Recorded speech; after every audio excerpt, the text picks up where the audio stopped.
The fight is on. What will happen with property taxes at the state capitol? Ahead on Grow, what the governor's proposal could mean on farm and ranch land.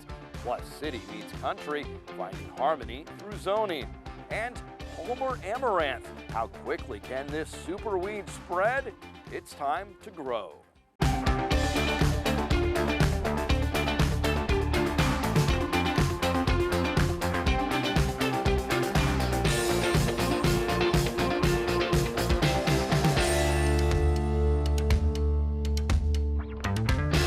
Nebraska's governor unveils fundamental reforms he says could change the way property taxes are paid in the state. That's our top story. In his State of the State, the governor called on lawmakers to show grit and make spending cuts and tax cuts. And when it comes to agricultural land, the governor calls for major reform. Instead of setting property taxes based on market values, they would be based on the income potential of the land. We caught up with the governor to explain how it might work. Obviously, every county is going to be a little bit different. Overall, if this had been in place in 2017, we would have taken ag values down about $2.2 billion. For example, here in Hall County, if this had been in place, it would have been a decrease of about 1%. In Norfolk, where I was, Madison County would have gone down about 4%. So it really depends on the specific makeup of the county, what types of soils they have, how much ag land they have. So it will be different from place to place in the state. Governor Ricketts says the change, if approved, would start in 2019 to give assessors time to get ready. Ricketts tells me he will not support a tax increase, including changes to broaden the sales tax base. And State Senator John Keene from Kearney County says it's the kind of structural reform that will bring taxes into balance, especially for farmers and ranchers. I see the Agricultural Valuation and Fairness Act as a really bold and strong step forward into a structural change which is going to reform the property tax system for those of us who are ag producers and those of us in greater Nebraska. The current system in Nebraska, which is based on the market valuation, is very atypical for most ag states. So most of our surrounding agricultural states either have been on a production-based valuation system, or in recent years, South Dakota moved to this system in 2008, have made that move so that as we see the swings and normal cycles of agricultural production, that we have some correlation and connection between the income potential of a piece of ag property with the tax burden that it can withstand. But Nebraska Farm Bureau says the governor's plan falls short. Steve Nelson says he appreciates the governor's willingness to act on property taxes. The Nebraska Farm Bureau president says Nebraska will still rely too much on property taxes to fund government services. Nelson says there has to be more burden on sales taxes. He wants to broaden the sales tax in order to make dollar-for-dollar cuts to property taxes. Meanwhile, Senator Kurt Friesen, a Hamilton County farmer, makes his proposal. For one thing, he wants every school to get state aid. Right now, schools that have more property tax base don't get that funding, and his property tax proposal calls for ag land valuations to drop to a smaller percentage relative to market values. The governor tells us he's not weighing in on that proposal just yet. Two Nebraska livestock groups are merging. The Alliance for the Future of Agriculture in Nebraska, AFAN, and We Support Ag have hired Kristen Hassebrook as executive director.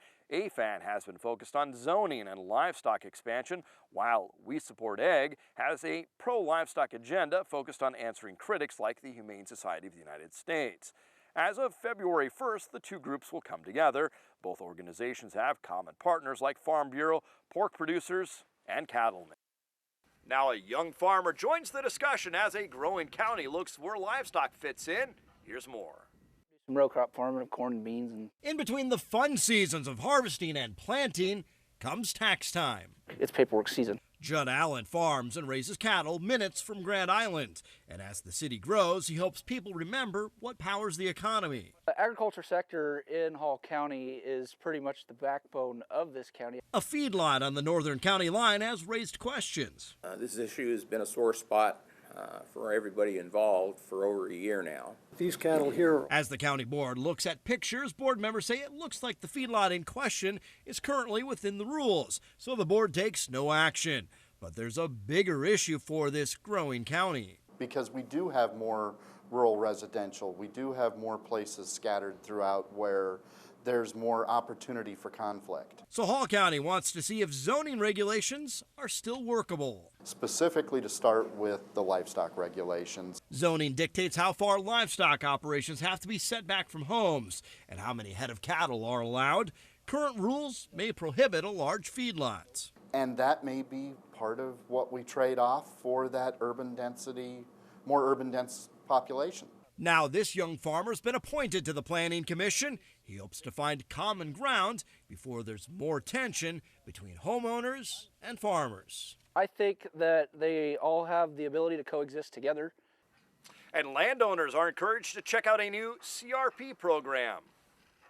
Under the Migratory Birds and Butterflies program, up to 10,000 acres can be enrolled in this conservation reserve program. USDA Farm Service Agency manages the CRP program.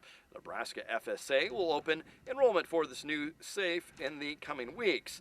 Farm Bureau leaders say it's another option, especially in marginal and flood-prone areas. The idea is to improve water quality and recharge the Ogallala Aquifer. For those unfamiliar, farmers remove land from production in exchange for a yearly rental payment. And looking for a natural way to restore your pasture? Well, a prescribed burn can help. The Central Platte Natural Resources District will be hosting workshops for landowners. Presenters will discuss CRP renovation, grasslands management, and control of invasive species like red cedar. Experts say fields that are moderately grazed and treated with periodic burns are more drought tolerant, more diverse in plant and wildlife species, more productive in late summer, and at less risk for devastating summer wildfire and less risk for runoff and erosion. The boom cycle has ended on the farm, and experts tell farmers the time to dream about better prices has passed. 2013 was a good year yet. 2014 was hope we go back up to $5 corn. 2015 was wishing we would go back up to $5 corn. 2016 was dreaming that we could go back up to $5 corn. And so now we're done with hopes, wishes, and dreams, so let's figure out where we need to be. For farmers like Dave Buss of Adams County, it's not easy. It's pretty hard to show a profit. You have to have a really sharp pencil. For farmers who rent, Vinalik says don't start the conversation with rent, but look at the big picture goal of what's best for the land. And he tells landlords don't set rent based on coffee shop talk. I first find it very interesting that we're going to manage a farmland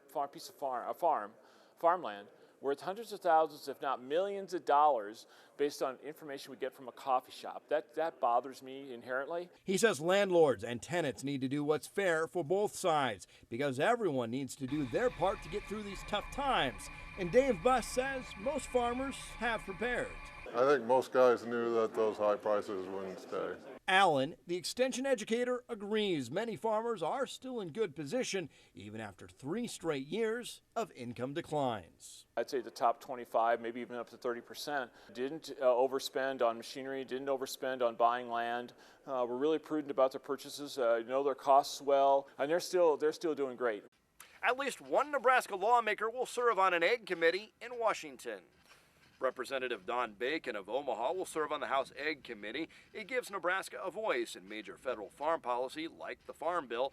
Bacon grew up and worked on a family farm in Illinois. Nebraska has nearly 49,000 farms. Bacon says he wants to open overseas markets and loosen regulations. But for the first time in decades, there will be no Nebraskan on the Senate Egg Committee. Senator Ben Sasse will instead serve on the Judiciary Committee, which he says is important during a time when someone will be named to the Supreme Court. He will also serve on the Armed Services Committee, Committee on Banking, Housing, and Urban Affairs as well. The Omaha World Herald was sharply critical of Sasse in an editorial asking, what is Senator Sasse thinking leaving the Egg Committee? With the newspaper saying it's a troubling move on the senator's part.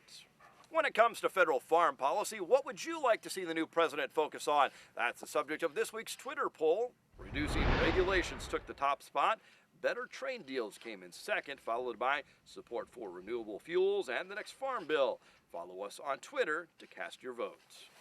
And our poll this week, has Palmer amaranth been a problem in your county? We'll have a closer look at this superweed later in the show. You can cast your vote on our poll on Twitter. More on that story later in the program. Up next, we talk farm policy with Nebraska Farm Bureau. Where does President Trump stand on the issues?